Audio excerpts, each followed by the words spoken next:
So when I first met these two students, it was a little bit of a challenge for me because they were the first older students that I had ever had in the virtual setting. It was a little intimidating because you think with little kids, there's like crafts and all these different things that you can do, but when it comes to an older student, it like completely changes that whole perspective. So initially, I was a little bit worried. I was like, okay, like this is a new challenge for me. I have to really dig in here. I was assigned the two students, and then I was able to look through their records and just see where they were at as far as their goals and their skill set and all of that stuff.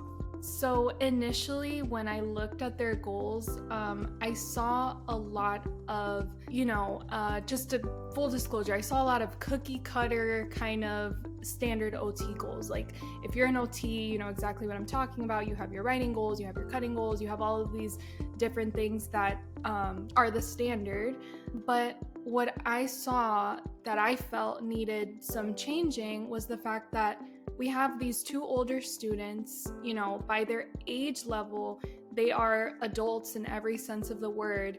By their functioning, their skill sets aren't what we typically see in an adult of that age, but at the same time, they're still an adult. And I just felt like there was more that could be done with their goals to kind of make it a little more functional, a little more real life. And that's kind of what led to me wanting to reword the goals in a way that was still satisfying their need for, improving fine motor skills, handwriting and all that stuff, but kind of gearing it more towards what was important for them and their occupations. One of the students had a really big thing with writing letters, and the mom wanted him to be able to write his family members letters for Christmas, for their birthday. If a family member was sick, she wanted him to be able to write them letters.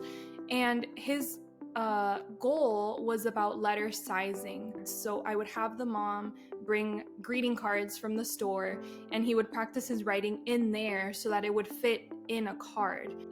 If the goal is for him to write in a greeting card and that's what the mom wants him to do and that's what's important for him and his family, then I just felt like the letters should fit in that context. That's just one example. Both of the students were nonverbal, so I relied a whole lot on their nonverbal communication. I would be relying a lot on facial expressions and other kinds of body language that would tell me if they were reaching the point of frustration or if they actually enjoyed what they were doing.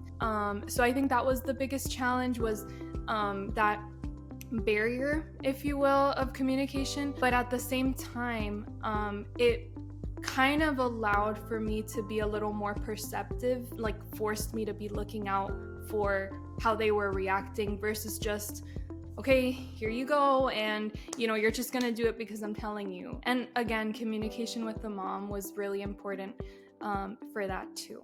I definitely saw a lot more of that intrinsic motivation with the students. They were more, again, going back to what I mentioned earlier about body language, they were just more involved in the session.